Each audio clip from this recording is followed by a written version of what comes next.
युग दादा कुठे चाललाय? कुठे आहे? मंदिरात चाललोय. मंदिरात? हा, कुठल्या मंदिरात? मारुतीच्या. मारुतीच्या. अरे काय बोलतो, खोटं बोलतो का? मारुतीच्या मंदिरात का चालले पण? चाललोय गाणं ऐकायला. नाही नाही नाही, काय खरं कारण सांग. पाया पडायला. आपल्या फॅन लोकांना, आपले जे युट्यूबचे सबस्क्राईबर आहेत त्यांना सांग की तू मंदिरात कशासाठी चाललाय? देवाच्या पाया पडायला चाललाय? हा. अजून स्पेशल कारण काय दुसरं? अजून एक असं एक देवाला पैशात ठेवायचं. प्रसाद ठेवायचा. अजून एक काय कारण आहे काहीतरी तू? देवाला पूजा ठेवायची. नाही नाही नाही नाही, अजून काय आहे? काय आहे? अजून साखर. नाही नाही, तुला माहित नाही काय आहे? सकाळी कॅडबरी खाली ना? हा. का खाली? तू दिली. अरे पण का खाली? ना मम्मीचा बर्थडे. हा, मम्मीचा बर्थडे म्हणून. मम्मीचा बर्थडे बघा, बर्थडे उमेन. बर्थडे बाई म्हणू शकतो आपण, नाही का? वाढदिवस हाय करा, बर्थडे बॉय, वाढदिवसाच्या हार्दिक शुभेच्छा, बर्थडे गर्ल. आणि हे बघा आता कुठे माहितीये का मंडळी? मंदिरात तर जायचं इथंच जवळ, वाडोळे म्हणून आहे. आपण मागे एक ब्लॉग केला होता, त्याच्यात ते मंदिर दाखवलेलं आहे. एवढ्या जवळच जायचंय. पण हे बघा तुम्ही, तयारी बघा, नटापटा बघा. आणि मला बघा, मी बघा, थांबा 2 मिनिटं, माझी तयारी बघा तुम्ही. आपली तयारी बघा, एकदम साधं सिंपल आहे आपलं. पण यांचं मंदिरात इथंच जायचं, किती अगदी 10-15 मिनिटं जाणार, मंदिरात पाया पडणार, येणार. तयारी अशी नटापटा, जसं काय कुठे पिक्चर दाखवलं तरी लग्नाला चालली तर अशी तयारी केली आहे. काय आहे? किती वेळ खरं सांग. बिर्याणी करायची आहे मंडळी, म्हणजे बर्थडे स्पेशल. आज संडे, आता देवाच्या पाया पडून यायचंय, त्याच्यामुळं नेमका बर्थडेला संडे आलाय. आपला राईस आपण हे करून घेतलेलं आहे, उकडीचा राईस तयार करून ठेवलाय बासमती. आणि युग बघतोय, दाखवतो. मित्रांनो, हा आईने बघा किती लिपस्टिक लावली आहे. हा. आणि ना हिने पण किती लिपस्टिक लावली आहे, तुम्हीच बघा. हिने काय, कोण आहे, नाव काय? मम्मीने. मम्मीने. हा. अजून अजून काय बोलायचं तुम्हाला? चला, गाडी चालवता येते का तुम्हाला? येते. चला गाडी घ्या आपली, चला गाडी चालवायची आता. चला जाऊ काय, ही बघती काय पिक्चरला चला म्हणलं तर नको, धमाल 4 बघायला जायचं होतं तर सगळे नको म्हणले, नाही म्हणले, नाही यायचं आम्हाला. हा, आपण दोघच जाऊ, चालतंय की? चालेल. हा, माझ्या मित्रांना घेऊन जाऊ, चालतंय. मंडळी, कालच्याला रात्रीच्याला 8:45-9च्या दरम्यान या ठिकाणी आहे ना, खूप मोठा साप, म्हणजे आपला नाग, कोबरा, इथं रेस्क्यू करण्यात आला. आपले इथले, आमच्या गावातलेच, कामशेड मधले आपले सर्पमित्र आहेत, अनिल भाऊ आंद्रे म्हणून. त्यांचे जे शिष्य लोक आहेत, म्हणजे त्यांचे जे हे आहेत, त्यांनी रात्री येऊन या ठिकाणी तो साप रेस्क्यू केला. ह्या ठिकाणीच होता, खूप मोठा होता. त्याचा एक छोटासा व्हिडिओ मी तुम्हाला टाकणार आहे. या ठिकाणी रात्री खूप मोठा अनर्थ टळला आपण म्हणू शकतो, की तो साप चावला असता बर्थडे गर्लला. चला, ओळखलंय का? ट्रॉफिक लागली मंडळी, आपल्याला निघलोय मंदिरात.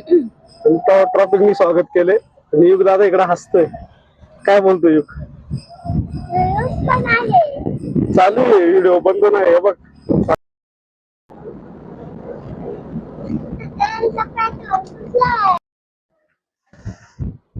मंडळी, फायनली आपण श्री क्षेत्र संगमेश्वर मंदिर वाडोळे या ठिकाणी आलोय.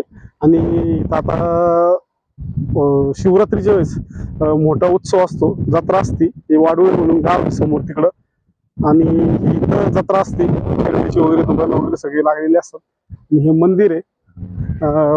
शिवरात्रीच्या वेळेस मंदिरात देखील खूप गर्दी असते, रांग असते. मस्त की आता निसर्गाच्या सानिध्यात असलेलं हे आपलं संगमेश्वर मंदिर.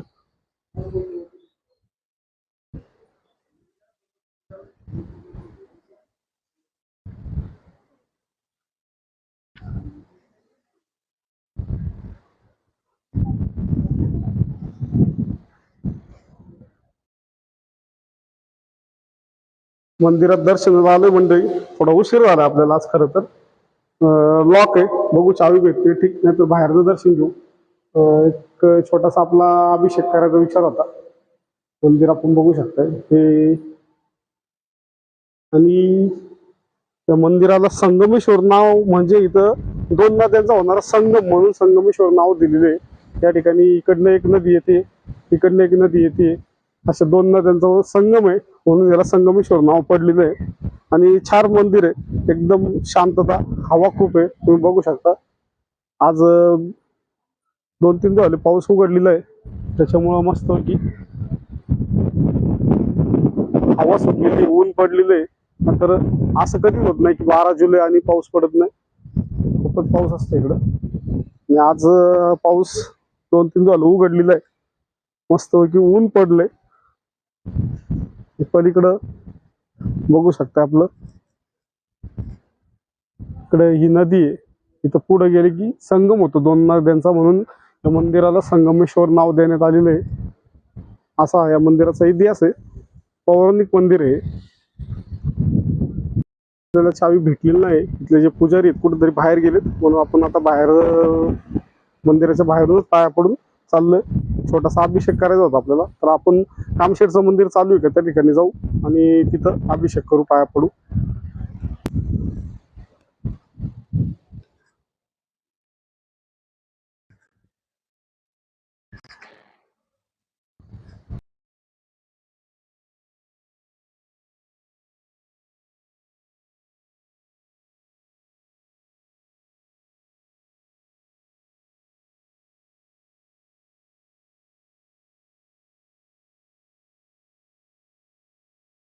मित्रांनो, पुढचं आपण श्री केदारेश्वर मंदिर, बौरखिंड म्हणजे चिखलसे गाव या ठिकाणी येऊन देवाचं दर्शन घेतलं, एक छोटासा अभिषेक केला आणि खूप छान निसर्गरम्य वातावरण या ठिकाणी तुम्ही बघू शकता. हा रस्ता जातोय, हा पावना डॅमला जातोय.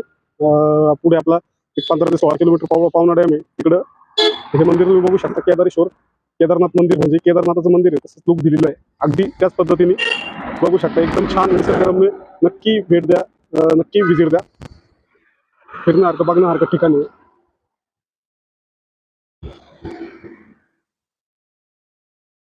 केदारेश्वर मंदिर म्हणजे ह्या मंदिराची ओळख अशी आहे की निसर्गरम्य घनदाट जंगल आणि या जंगलामध्ये वसलेलं हे केदारनाथ मंदिर.